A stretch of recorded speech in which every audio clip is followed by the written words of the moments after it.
The cadets were already laughing when the human walked in. Not loudly, just that low, confident snicker predators use when they think they're safe at the top of the food chain. The air shimmered with amusement. One Threx flicked his claws together, another swished a scaled tail across the floor. All of them turned to watch the new arrival. Elias Renn, earthborn, unarmed, unimpressive. He didn't bare teeth, didn't posture. He just walked to his seat with the slow, steady composure of someone who didn't realize he was being mocked, or worse, of someone who did and didn't care. To the alien cadets, he looked fragile. No armor plates, no toxin glands, no visible weapons. Just skin. The infamous deathworlder looked soft. "That's it?" whispered a chitin-skinned cadet behind him. "That's the predator species everyone's afraid of?" "Maybe the translator glitched," another muttered. "He doesn't even smell dangerous." Elias set down his datapad, folded his hands, and stared straight ahead. He didn't look insulted, didn't look amused. He looked bored. Then the door opened again, and the laughter died. The Raukan entered. Young but already built like a weapon, black and crimson fur, digitigrade legs, retractable claws that clicked once against the deck before folding back in. Even seated cadets leaned away instinctively. Raukans weren't just predators, they were apex predators. Their kind hunted things that fought back. His name flashed on the seating chart. Terran Raukan Dominion, Pred Class Cadet. He was meant to sit in the reinforced seat at the back, inside a restraint field padded with enough suppression foam to stop a berserker charge. It was protocol. Everyone had seen the briefing. But Terran didn't follow it. He stood in the center of the aisle for a moment, nose tilted slightly, nostrils flaring. Then he padded forward, each step slow and deliberate. His eyes narrowed, focusing on something ahead. And then he Saturday. Beside the human, every species in the room froze. One cadet whispered, "Looks like the human's the safest seat." "Or the easiest meal," another muttered. The Raukan said nothing, neither did Elias. Commander Vial, standing at the front of the class, turned from the observation window. Half his face was metal, war-forged, not decorative. His eye implant adjusted focus with a soft whir. He studied the two cadets in silence, then walked to the front console, and smiled.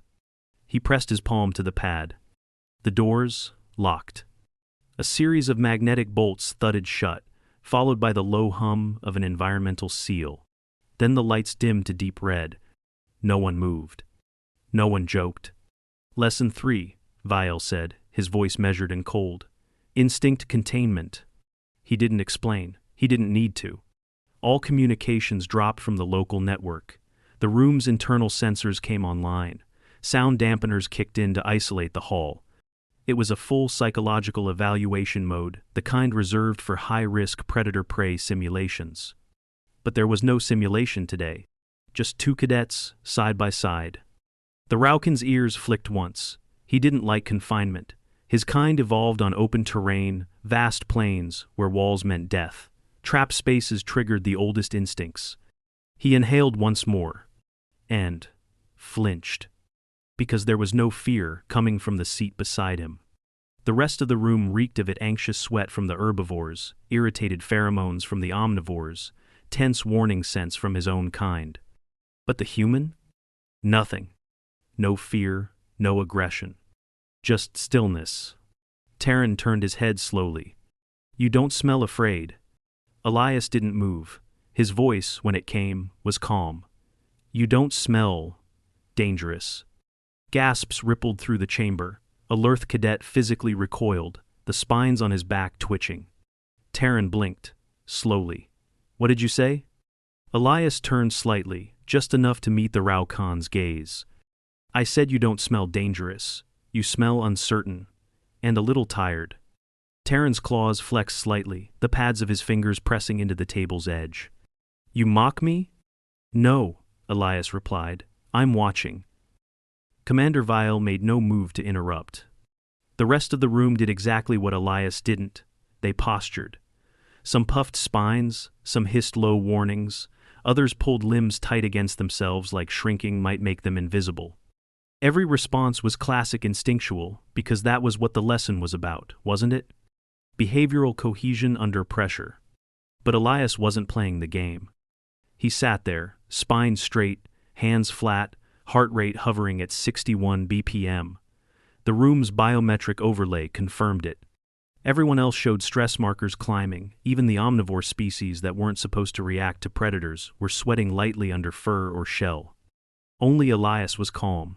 Terran rose from his seat slowly, stretching to full height. His shoulders rolled once, claws scraping gently against the metal desk. He took 2 steps, turned, and stood directly in front of the human. "You should move," he said, low and gravelly. "That's what prey does." Elias blinked once. "That's what predators expect." Terran's tail lashed once. The words weren't just odd, they were wrong. No cues, no posture. Elias wasn't giving him anything to read. The Raukan's instincts clawed at him for a response, something he could use, some way to classify this thing. But there was nothing. Just a man. Watching. Behind them, the other cadets leaned back further. One tapped an emergency code into his desk. No response. The room was sealed.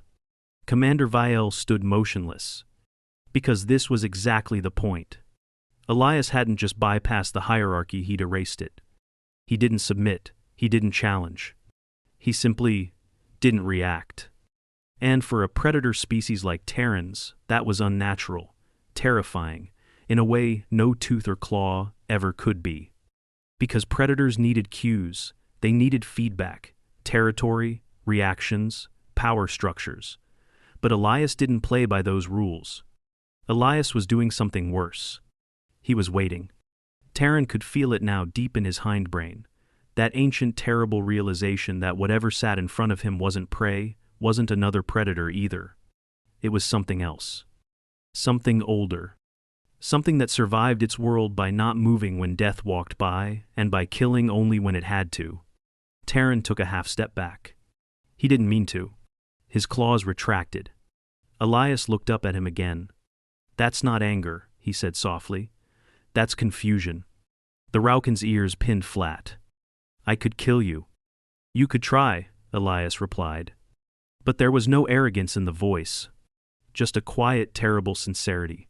Then Elias leaned back, stretched once, and folded his arms behind his head. And the room got even quieter. The timer in the back corner kept counting down. 18 minutes remained. And no one knew what would happen next. 17 minutes left on the clock. Terran hadn't moved, neither had Elias. But the rest of the room had. Subtly, incrementally, cadets were shifting, some toward exits that would not open, some shrinking behind their desks, some breathing through gills or scent vents, as though clearing pheromones might reset the moment. It didn't. Because the moment wasn't chemical. It was behavioral. Terran's claws curled against the floor. His instincts demanded he reassert position, remind the others what he was. But every time he looked at the human, something stopped him. It wasn't Elias's face, no snarl, no sneer, no rage. It was his silence. That quiet, watchful stillness. The kind that didn't need a raised voice to dominate a room. It radiated not power, but patience, and that, somehow, was worse. Terran growled low, not as threat but frustration. He wasn't used to this. He knew how to climb over prey, how to outmatch rivals. But this was something with no footing. He stepped closer again, slowly, measured, not lunging, not charging, just close enough to test. "You really think you'd survive me?" he asked, voice a low growl only Elias could hear. Elias exhaled softly through his nose, not quite a sigh. His posture stayed relaxed, legs crossed loosely, his right hand tracing a slow circle on the desk's corner, not nervously, not idly. "Wrong question," Elias said. Terran tilted his head slightly. "Then what's the right one?" Elias looked up at him, calm. "Why would I have to?" The cadets around them stilled further, spines rigid, gills flared, crests flattened. One of the Phelan cadets whispered under his breath, "What does that mean?" Commander Vale's voice came from the front, not loud, not forceful, just clear. "It means the human knows something you don't." Terran turned his head slightly, eyes narrowing. "Then tell me." Vael walked slowly around the perimeter of the class, hands behind his back. Raukans are top-chain predators on your world. You're trained to measure everything by reaction. Flee, freeze, fight. Your instincts aren't habits. They're programming survival by response. He paused behind a Lurth cadet who was actively sweating through his chitin. But humans, they don't follow those rhythms. Vile's gaze returned to Elias. They don't wait for signals. They don't read cues like we do. They watch, and they decide. Elias didn't nod, didn't smile, but Terran could feel the truth of it. It rang behind the human stillness like a quiet chord. Terran's voice was cautious now. "You're not trying to win, are you?" Elias tilted his head. "Win what?" The Raukan blinked. "The game," he said. "The hierarchy. Dominance." The human leaned forward slightly, just enough to shift his gaze level with Terran's again. "There's no hierarchy," he said. "Not unless you believe in one." His voice wasn't challenging, it was gentle, almost curious. And that was the worst part. It wasn't personal. It wasn't even targeted. Elias wasn't fighting for dominance. He just didn't need it. The Predator cadets were shifting again, not forward, but inward. Terran could smell it now. Not fear, not submission. Confusion. That dangerous limbo where instincts don't work. He stepped back again, 2 full paces this time. His shoulders slumped slightly, his tail slowed. The spike of adrenaline in his bloodstream was receding. His breathing shifted unconsciously toward the human's tempo. And that's when it happened. The whole room began to mirror Elias. A low hum of tension dissipated, not through violence, but through absorption. Even the herbivores stopped twitching. The omnivores folded their hands. The Threx cadet who'd flicked his claws earlier now sat perfectly still. The human wasn't a threat. He was a center. Vael tapped his console, silently, marking the exact moment. Timestamp, 12:44 remaining. Subject, Elias Renn. Event, room-wide autonomic sync. Heart rates converging, tension markers falling. No voice raised, no movement made. Instinct containment achieved. He'd never seen it happen this way. Raukan sometimes de-escalated with rank display. Herbivores froze until predators got bored. But this wasn't reaction or suppression. This was override. He watched Elias lean back again and slowly blink. Not in dominance, not in indifference, but in perfect composure. Beside him, Terran finally sat back down. Not out of defeat, but because he wanted to. His claws retracted fully, his tail curled neatly around the base of his chair. He glanced sideways at Elias, then forward again. No one told him to. No pheromone made him. He just did. And no one laughed anymore. The timer ticked past 11 minutes. And still, no one spoke. Not because they'd been ordered to remain silent. That order had come and gone in other training scenarios, often ignored by cadets eager to test boundaries. No, this silence was something else. Something chosen. Something maintained. Because every breath in that room now felt like it needed permission. Elias hadn't moved since he leaned back in his seat. His eyes were half-lidded, one foot tapping faintly against the floor in a pattern no one could place, maybe a rhythm, maybe nothing. The datapad beside him remained untouched. He wasn't playing a role. He simply was. Terran shifted slightly, testing his own breathing. It had slowed by 3 full cycles per minute. He hadn't meant to sync with the human. He hadn't even known it was happening. But now that he noticed, he couldn't unsee it. Elias's calm wasn't just a personal state. It was infectious, viral. And that was deeply wrong. Not bad, not dangerous, just unclassifiable. Terran had been trained to detect threats. He could scent adrenal fluctuations, hear micropupil dilations, read tail twitch frequencies down to the millisecond. His entire body was built to process threat levels before they manifested. But Elias triggered none of those. He didn't suppress tension, he replaced it. And that replacement was the most unsettling thing Terran had ever encountered. "Why aren't you afraid of me?" Terran asked quietly. He wasn't posturing now, he wasn't hunting, he was asking, genuinely. Elias turned his head not fast, not sharp, just fluid, and studied him, not stared. Studied. Because it would be unfair to you. The answer made Terran's ears flick involuntarily. Unfair? Yeah, Elias said, voice flat but not cold. You'd lose your temper. I'd stay calm. It wouldn't end well. The room stilled again, as if gravity itself paused. That statement wasn't a threat, it wasn't even assertive. It was true. Terran leaned forward slightly, scanning Elias's face again. Still no pupil dilation, no jaw flex, no elevated muscle tension. You think you could kill me? Elias didn't blink. No. Terran's mouth opened, confused. I think I wouldn't have to, Elias added. And then, something shifted. Not in Terran, in the air around him. The quiet part of his brain, the part not built for words or logic, the part that remembered the shape of ancestral fear, pulled back. Because what it saw in Elias wasn't prey. It wasn't even predator. It was something older than the games of teeth and hierarchy. It was the look of a creature that didn't care about your size, your speed, or your claws. It only cared about outcome. And humans didn't bluff. Terran's tail dropped flat to the ground. His hands opened slowly, claws fully retracted now. He didn't even realize he was surrendering until he was already doing it. It wasn't submission like his species taught. No lowering of the head, no exposing the throat. It was deeper, instinctive. It was the kind of surrender a wild animal gives a storm. Not because the storm is evil, but because the storm doesn't care what you are.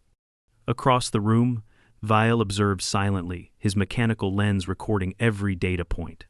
The biometric overlays were flattening heart rates, leveling, cortisol crashing, neural tension ebbing like tide after a quake. And he understood, now, why humans couldn't be modeled. They didn't dominate. They didn't adapt to your system. They rewrote it. The Human Cadet Herbivore class had stopped shaking. His palms, once pressed tightly against his desk, now lay open. The Threx, whose crest had been raised this whole time, finally let it drop. The omnivores stopped checking each other's scent levels. And the silence deepened into something entirely new. It wasn't fear anymore. It was alignment.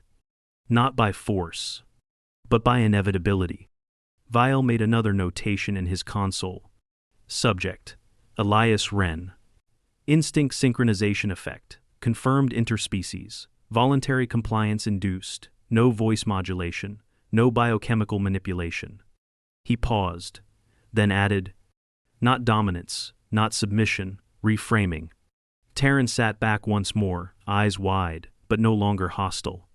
You're not prey, he said quietly. Elias nodded once. Neither are you, he replied. That's the point. The timer dropped under 10 minutes. But the lesson was already over.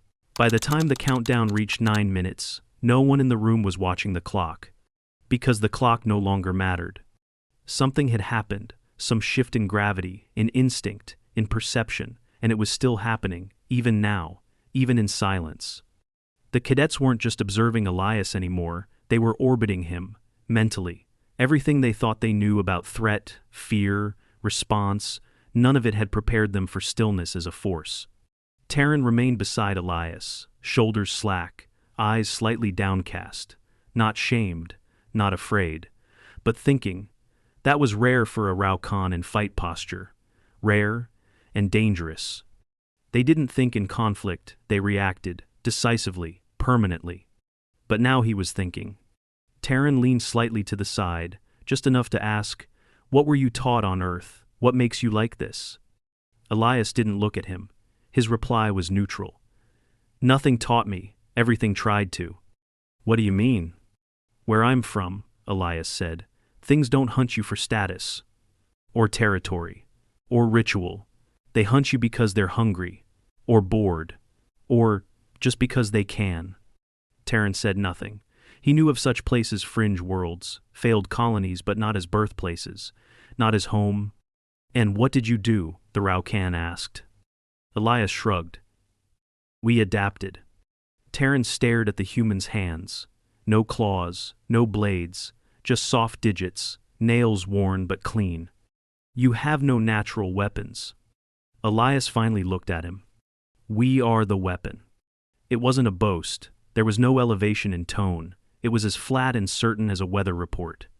Commander Vial, still watching from his corner, typed something rapidly into his personal log. Note: Subject Renn's calm is not learned, it is native. The room has not shifted to respect him, it has realigned itself around him. He looked across the cadets. The herbivores no longer tried to reduce their profile. The carnivores no longer felt challenged. The omnivores, the flexibles, were all leaning slightly forward now, as if drawn closer by an invisible hand. Vial understood. It wasn't fear. It was equilibrium. And it was rare enough that he didn't want to interrupt it. But then the air changed. A faint hiss, mechanical, unnoticed at first until the temperature dropped 1 degree. The scent of ozone spiked. The cadets stirred. Everyone turned to the front wall as it shifted just slightly, revealing the outline of a containment panel. Inside, a tranquilizer drone sat idle. Vial noticed it too late. One of the auto triggers had misfired, detecting prolonged predator engagement without resolution. It had armed the failsafe. Terran's head whipped toward the source, instincts reawakening like fire in dry grass. Elias moved first. Not fast, not violently. He simply stood up. Not a single alarm blared. Not a single threat display activated. And yet, the drone froze mid-cycle, its threat index wavering. Elias stood facing the containment panel, hands loose at his sides. His breath was steady, his heart rate still visible on the shared biometric HUD, had not moved. Terran felt it behind him again, that wave of silent inevitability. Elias took a single step forward. The drone lowered itself slowly, powered down. The panel resealed. The room exhaled. Only then did Commander Vial speak. That wasn't supposed to happen. Elias turned halfway, glanced at the instructor. I know. Vial's mechanical eyelid flicked once. You didn't disable it, he said. No. You didn't threaten it. I didn't have to. Vial took 2 steps forward, placing his hand on the lectern as he spoke to the class. What you saw just now, what you felt was not reflex, not chance. It was calibration. Human instinct operates differently from yours. It doesn't spike. It doesn't posture. It absorbs. He looked at Terran. You tried to dominate him. He didn't resist. He didn't defer. He simply refused to participate. That's not a rejection of instinct. It's a weaponized version of it. Then he looked back at Elias. And when that failed, he did something your species cannot do. He forced your body to realign by holding his own steady. Terran, still seated, looked up slowly. Is that why you never flinched? He asked. Elias turned to him, expression unreadable. It's not about not flinching, he said. It's about choosing when. Vial clicked the override switch on his console. The magnetic locks disengaged, the timer hit 0. The doors opened. But no one stood. Because the lesson hadn't ended. It had settled. And the only one who rose, without hurry, without pride, was Elias. He walked out first, datapad under his arm, shoulders straight. Just before he disappeared through the doorway, he paused. Terran watched him carefully, expecting something. A word, a gesture. But all Elias did was glance over his shoulder and say, You weren't wrong. Terran blinked. You are dangerous, Elias said. Just not in here. And then he was gone. The door sealed behind Elias with a soft magnetic hiss. Still, the room remained motionless. Terran didn't stand. He couldn't. Not from injury, his muscles worked fine, but because his body hadn't decided what came next. He sat there, not confused, not afraid, but changed. Something quiet had come unseated in his mind, and it hadn't yet found a new place to anchor. The seat beside him, still warm from the human's presence, radiated an emptiness that was not absence, but weight. Across the room, cadets blinked slowly, unsure how to process what they had just witnessed. There had been no battle, no violence, no flared nostrils or torn flesh or dominance displays. And yet the atmosphere felt like aftermath, like standing in a crater after something impossible had passed through.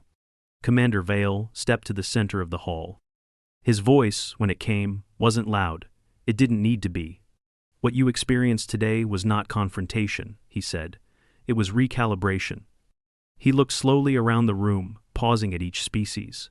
You were taught that conflict is measured in responses, that instincts are the oldest truth, that muscle memory is king. His metallic foot thudded lightly against the deck. You were taught wrong. He turned toward the seat Elias had vacated. The screen beside it still glowed softly with biometrics: pulse, stable; breathing regulated; cortisol undetectable. Humans don't win by overpowering. They win by not reacting when expected. They survive not because they are strongest, but because they are unreadable until it's too late. One of the cadets, the Lurth, with the twitching backplates, raised a cautious hand. But how? How can a species evolve like that? Vial considered, before answering. Because their world required it. Earth wasn't just dangerous, it was patient. It didn't strike fast, it wore things down. Their apex predators didn't chase. They waited, camouflaged, stalked. He paused. And so did the humans. Terran's claws tapped once, slowly, against the edge of the desk. He said I was dangerous, but only not in here. What did he mean? Vial looked at him. For a long moment he said nothing. Then, he meant your instincts work somewhere, in combat, in open terrain, where movement decides outcomes.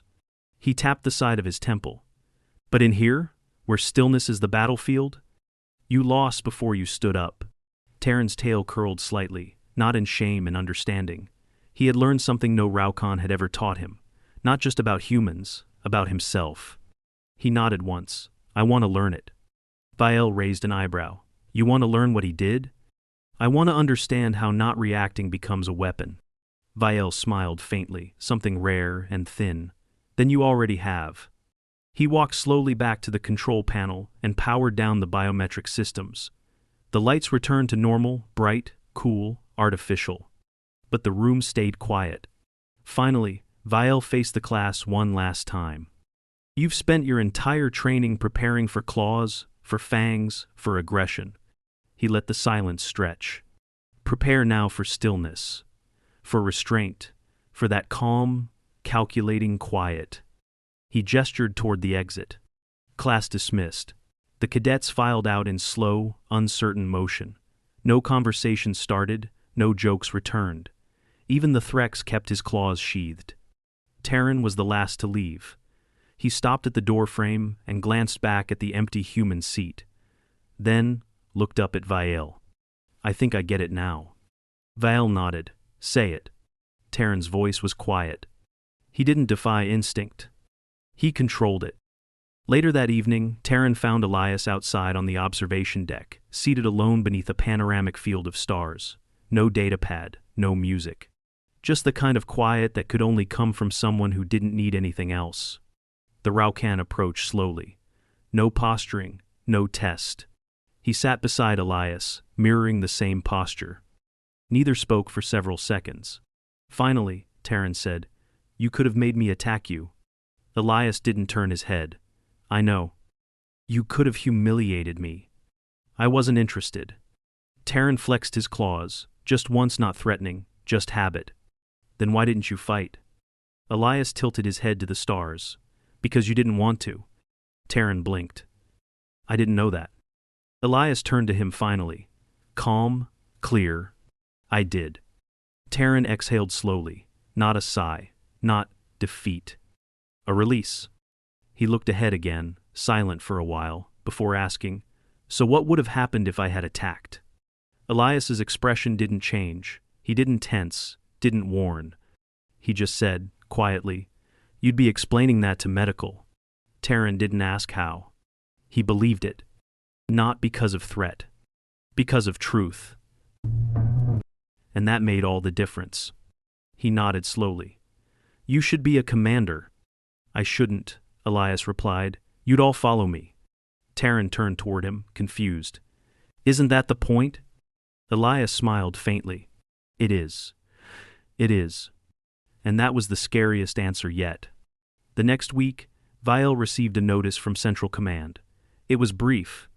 Subject Renn, reassigned independent observation, requested by Joint Species Tactical Division. No explanation. No override. Just a new file attached, tagged with a phrase pulled from an old Earth military code. Silent until moved. Vael closed the message, folded his hands, and looked out across the training planet below. Then, almost softly, he whispered to no one. They'll never see him coming.